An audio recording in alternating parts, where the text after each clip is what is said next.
Eh bien, salut à tous les gars, c'est GMG Wars pour une nouvelle vidéo. Cette vidéo, ça, on va tout simplement faire le débrief de l'épisode 5 de la série présente sur Disney Plus dans la catégorie Star Wars qui est Skeleton Crew.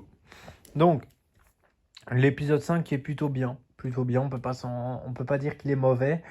On a un début un peu lent, j'ai envie de vous dire, où si on voit les parents de la mère de Neil qui donne un piratage possible pour le père de Wim.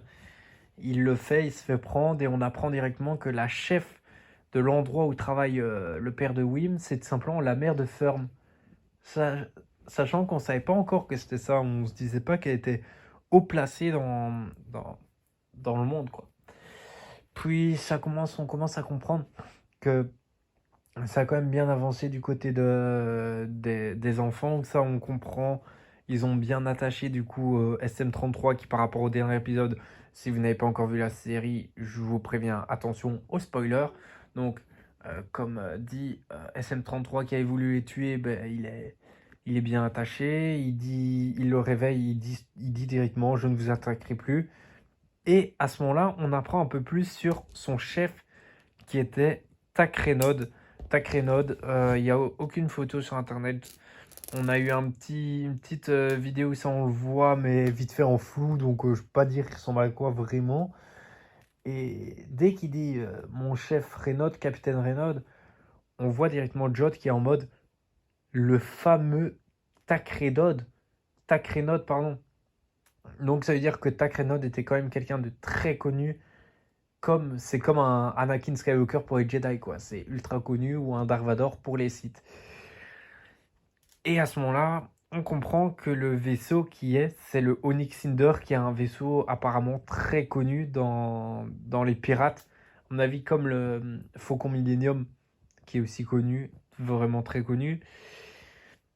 Et à ce moment-là, ça donne envie. Ça donne envie à Jod, qu'on voit déjà qu'il ne devient plus le même qu'avant. Et grâce à ça, notre ami SM33 dit je veux bien vous conduire à Alt Atin, mais je n'ai pas les coordonnées, je dois aller dans la planète de mon chef, dans son antre secrète, qui est la planète, c'est le Skeleton Ridge Mountain, plus communément appelé désormais depuis la Nouvelle République le l'Anupa, qui lorsqu'ils arrivent sur la planète, il dit ah je reconnais le Skeleton Ridge Mountain, grâce à tout, je reconnais tout. Et puis après, on entend bienvenue sur l'âne ou pas. Et là, ils se disent, mais t'es encore trompé en fait. Mais au final, non. C'est juste qu'au fil des années, ça veut dire, à mon avis, le capitaine Renaud est mort il y a des années et des années. Et ben, ils ont créé quelque chose. On voit même il y a des bains de boue où ça, on peut apercevoir Jabba le Hutt. Enfin, pas Jabba le Hutt, mais un de la famille de Jabba le Hutt. Et ça, c'est cool aussi de pouvoir avoir des petites références aux films des anciennes trilogies Star Wars. Et à ce moment-là, dès qu'ils arrivent, eh ben, on rencontre une nouvelle personne qui est Pokit. Pokit, une ancienne chasseuse de primes, ancienne comme elle dit, mais on sait qu'elle l'est toujours, qui dit ah, mon ami, en parlant de Jod, Dash Sentin, comment tu vas? Parce qu'on sait que Jod a créé plein de prénoms, il s'est fait plein de prénoms, Dash Sentin, Jod, il s'appelle. On ne sait pas si c'est son vrai prénom en fait, Jod. Peut-être qu'il ment aussi. Parce que moi en fait, Jod, c'est un personnage que j'aime vraiment bien. Il maîtrise la force, on ne sait pas si c'est un Jedi. Il a plusieurs prénoms, on ne sait pas c'est quoi son vrai prénom. Il est mystérieux, mais en même temps, il veut essayer de faire des choses bien, mais en même temps, il fait mal. Vous voyez ce que je veux dire? Et donc Pocket qui dit ouais, je veux plus te dénoncer. Et puis bam, elle dénonce au capitaine des pirates. Donc comme vous voyez ce gars-là, qui a un flow, il a un charisme, on voit qu'il a un très bon charisme. Et là, les pirates vont arriver sur la planète pour tout détruire, pour essayer de le retrouver. Ils ont difficile à trouver du pirate, du capitaine Renaud, mais ils y arrivent, même s'il y a plein de pièges dans les souterrains où ils doivent passer. Avant d'aller dans le souterrain, pardon, ils font la rencontre de Catalox, une pieuvre, on va appeler ça une pieuvre, une grande pieuvre qui va au final les aider. Au début, je me dis merde, ça va être un peu l'attaque et tout, il va se passer quelque chose. Eh bien non, Catalox c'est très gentil, elle veut les aider. Et dans les souterrains, on peut voir qu'il y a plein de pièges. Il y a vraiment plein de pièges. Il y a de quoi des lasers, il y a un, un aspirateur bizarre. Et puis, il y a le dernier niveau qui est de l'acide. Et au début, les enfants et tout, ils avaient compris qu'il fallait faire un sacrifice. Mais heureusement que Jod était là pour lui qui est un pirate, un Jedi, on ne sait pas encore. Pour moi, c'est un pirate qui sait faire la force. Il était peut-être Jedi avant, mais il est devenu pirate, donc c'est plus du tout un Jedi, bref.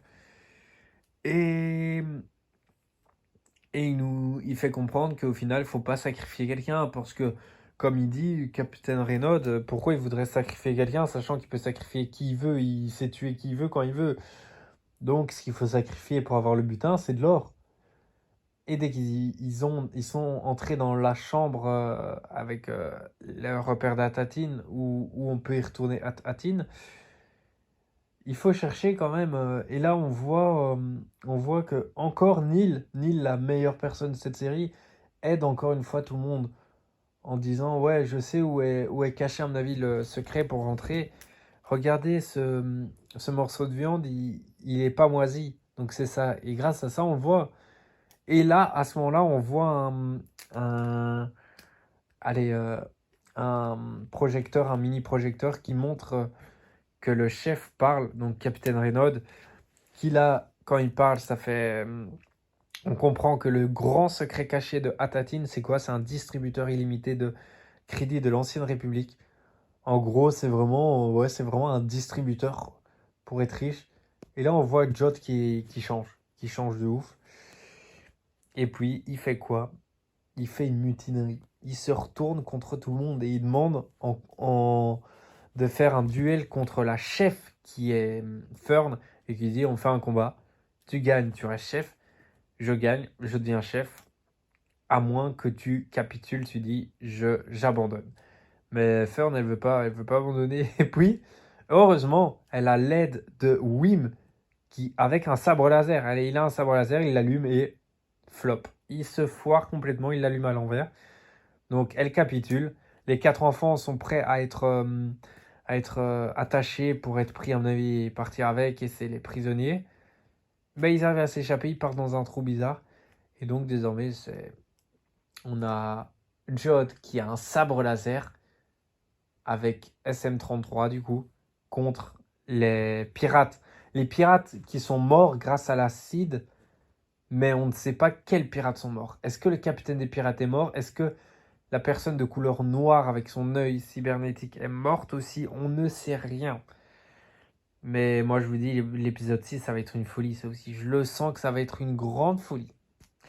Ben voilà les gars, ça va être la fin de ce débrief. J'espère en tout cas qu'il vous a plu. Si vous a plu cet épisode, n'hésitez pas à liker, partager et commenter, m'expliquer qu'est-ce qui vous a plu, qu'est-ce qui vous a pas plu. C'était GMG Wars et que la force soit avec vous.